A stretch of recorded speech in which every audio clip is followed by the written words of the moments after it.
Esas campañas hipercaras que estamos viviendo desde el 2000 a la fecha se sustentan con recursos del erario nacional, no con recursos, o sea, es un sistema a, de subsidio de recursos públicos a empresas que además hacen negocio con una señal pública. TV Azteca, por sus pistolas, con un comando armado, asalte el Cerro del Chiquihuite y se apropie, ojo, no se apropia de las instalaciones de Canal 40, se apropia de la señal de una televisora, de una señal, la señal es una señal que es un bien nacional, ¿sí? Toda una maquinaria política ya engarzada en torno a Enrique Peña Nieto como un producto, como una inversión política en donde la voz cantante la llevan las televisoras y la llevan los consultores que Televisa ha puesto ahí para que su candidato sea el viable para el 2012. Pero eso tiene que ver con negocio y con protección política y con un enorme dispendio y una enorme corrupción en función del dinero público. Las facultades metaconstitucionales que tenía el presidencialismo en el viejo régimen las han ido tomando los poderes fácticos. Y muchas de esas facultades, sobre todo las facultades que tenían que ver con la conducción política y con la sucesión, las tienen ahora las televisoras. Ellos ya tienen candidatos, ya tienen tapados, ya tienen telededazos, marcan la agenda informativa, marcan el ritmo de lo que se debe o no se debe debatir incluso. Esto es producto de una transición incompleta, de una transición que no creó un nuevo régimen, sino que está todavía incrustada en la crisis del régimen anterior. Entonces, lo que no se han dado cuenta los panistas que gobernaron desde Vicente Fox hasta Felipe Calderón es que esos gobiernos están sirviendo para hacer la vía más corta del retorno del PRI al poder, y no solamente de cualquier PRI, sino del PRI de Carlos Salinas de Gortari. No es casual que, por ejemplo, las televisoras, y en especial Televisa, no haya vuelto a tocar a Carlos Salinas de Gortari desde la época de situación, ¿no? Es una situación muy paradójica, porque además a Gómez Mont le corresponde ahora estar del otro lado del litigio, ¿no? En el lado en el que Santiago Krill, como secretario de Gobernación, pues no hizo mucho, o no hizo más bien nada, para evitar o para sancionar a la televisora que aplicó la ley del más fuerte. Es decir, lo que en el fondo fue el chiquihuitazo, el ataque del 27 de diciembre del 2002 a las instalaciones de Canal 40 en el Cerro del Chiquihuite, fue la demostración de la aplicación de la ley por la propia mano, ¿no? Y de utilización de guardias privados para atentar contra una señal.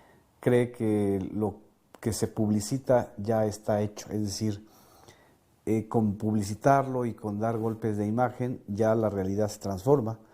Es esta parte del realismo mágico de la telecracia, ¿no? Entonces el gobierno ha estado insistiendo en evadir o no problematizar y siempre estar constantemente en una autopromoción que sería válida si hubiera cosas concretas para los intereses de México, porque si comparamos los gastos en general de las comitivas, además son comitivas pues, como de sultán o de jeque árabe, ¿no? Y es más, yo creo que hasta los jeques árabes se miden un poquito más. Lo que ha beneficiado a México de esas iras ha sido muy poco. Siguen viajando pues como reyesuelos de Tlacomulco. Hola, soy Genaro Villamil, escritor, periodista y bloguero. Pertenezco, como muchos de ustedes, a la generación del fraude del 88 y de los fraudes que vinieron después, sobre todo del fraude a la transición a la democracia, ese cambio que no se concretó en estos años y que ahora, este 1 de julio, estamos en posibilidades de que se haga realidad. el modelo que significa y que representa Enrique Peña Nieto no es el que va a culminar esa transición a la democracia. ¿Por qué? Porque detrás de él hay poderes salvajes, hay poderes mediáticos que quieren imponer una agenda de control y de imposición de un modelo que ya no funciona. Rusia, China, Turquía apoyaron explícitamente o reconocieron al gobierno de Nicolás Maduro. Y estoy leyendo aquí unas informaciones de, bueno, de las clásicas posiciones de Guerra Fría, ¿no? De cómo es China, cómo es Rusia y cómo es Irán, y como son socios del petróleo, pues están apoyando a Venezuela. Bueno, pues por si fuera poco, eso es todavía más importante en una crisis como la que se está viviendo en estos momentos en Venezuela. La solicitud de información de las cuentas fiscales, es decir, porque también le están pidiendo al SAT que entregue las cuentas fiscales, las declaraciones del 2018, 2019 y 2020 del periodista Miguel Arzate. Y a mí, como titular del sistema público de radiodifusión, me están pidiendo, pues obviamente con el contrato del periodista, el monto que gana y la orden escrita que yo le doy o le di, según ellos, para ir a cubrir y preguntar lo que preguntó en la conferencia matutina. En realidad, lo que demuestra el INE con este tipo de solicitudes es una enorme ignorancia de cómo se maneja, a final de cuentas, el periodismo cuando uno está de reportero. Desde hace 14 años, un servidor publicó un libro que se llamaba Si yo fuera presidente, el reality show de Peña Nieto. Y en ese libro, basado en reportajes publicados en la revista Proceso, yo les había advertido que estaba dispuesto el grupo Atlacomulco o el PRI del Estado de México a hacer todo lo posible por llevar a Peña Nieto al poder presidencial.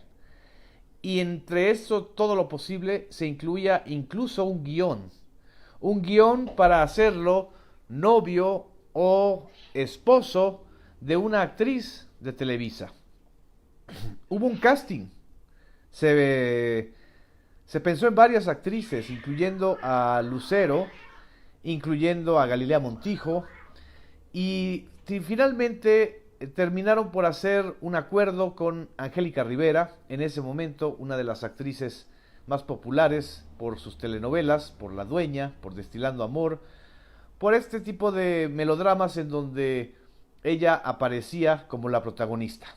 Un blog que se llama Homo Sapien, y justamente el efecto del periodismo digital es que es más inmediato, es más directo, es mucho más libre porque es horizontal y permite también una interacción con la audiencia y con los lectores. Me siento emocionado, me siento muy inquieto, digamos, pues siempre que estás en un desafío nuevo, pues necesitas o quieres saber todos los detalles de toda la empresa o la aventura que te toca encabezar. Y en el caso del Sistema Público de Radiodifusión, que es este organismo enorme en términos de infraestructura, pero que todavía está apenas por desarrollar. Es decir, me toca enseñar a caminar a una bebecita, como digo yo. Dieron a conocer que sí le advirtieron a Carlos Loret de que se estaba violando los derechos humanos de la ciudadana francesa y de Israel Vallarta, y de que se estaba cometiendo una grave violación a los derechos de las audiencias al estar engañando en la transmisión. También interactúas en las plataformas digitales, en redes sociales, en sitios online. Entonces hay que hacer algo convergente que llegue a esas audiencias. Y por supuesto que siga llegando, por ejemplo, el caso del Canal 11 es muy claro, es el único canal público que tiene una cobertura de casi el 80% de la población. Y es claro que una buena parte de esa población no tiene acceso a Internet y sigue nada más consumiendo o llegando, abrevando de la televisión abierta. Que todos los que estamos al frente de los medios federales tengamos un compromiso con la ciudadanía. Y en los 5 años que a mí me corresponde como presidente del Sistema Público de Radiodifusión, por lo menos, creo que hay que generar, lo que planteé en el foro, una ley general de medios públicos que establezca las reglas del juego, que defina la independencia y la autonomía editorial de cada uno de los medios, que defina los alcances de los medios públicos, que garantice un mínimo del presupuesto público federal para los medios públicos. Hay una propuesta de que sea 0.5% del presupuesto anual, que establezca mecanismos de capacitación profesional. De la televisión a través de las redes sociales. Es imparable la cantidad de spots que Enrique Peña Nieto está grabando para justificar o para hablar de su último año de gobierno y de los supuestos problemas que tiene o que tuvo como presidente durante los últimos 6 años. Pero no solamente han sido los spots, también han sido entrevistas, pues entrevistas con quienes durante todo su sexenio, los medios y los periodistas también, pues que no lo han cuestionado de manera contundente y que fungieron a final de cuentas pues como voceros. Algunos les llaman chayoteros. Yo no quiero señalarlos de esa manera, sino simple y sencillamente decir que nunca fueron periodistas críticos. Anticuerpos que hemos generado a través de las vacunas.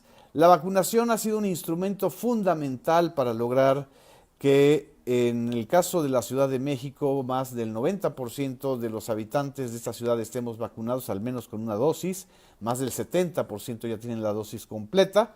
En el país vamos hacia índices también muy altos de vacunación, por lo menos del 70% con una sola dosis. De la revolución, desde la época de Miguel Alemán a la fecha, se volvió complejo por lo que es la tesis del libro, por el ingreso de la tecnocracia a los puestos de decisión política y administrativas más importantes.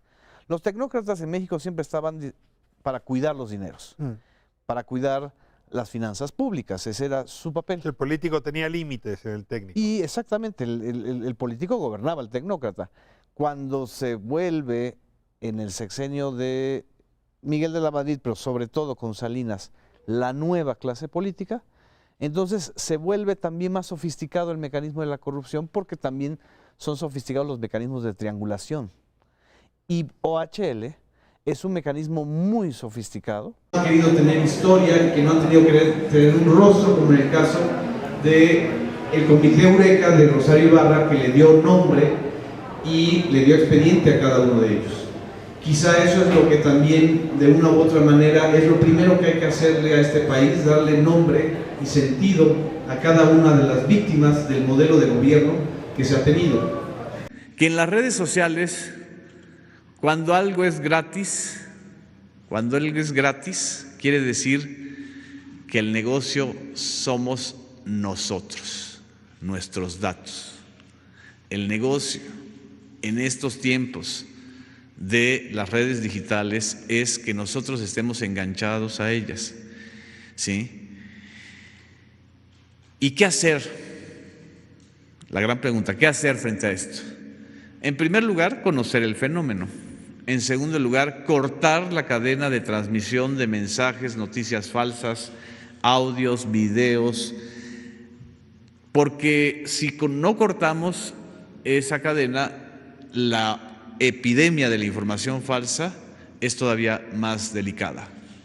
Nada más termino con este ejemplo. Qué casualidad que ahora en la tercera fase de la pandemia del coronavirus en México, que es la fase hospitalaria, ahora justamente el tipo de información que está circulando para generar desconfianza tiene que ver con hospitales.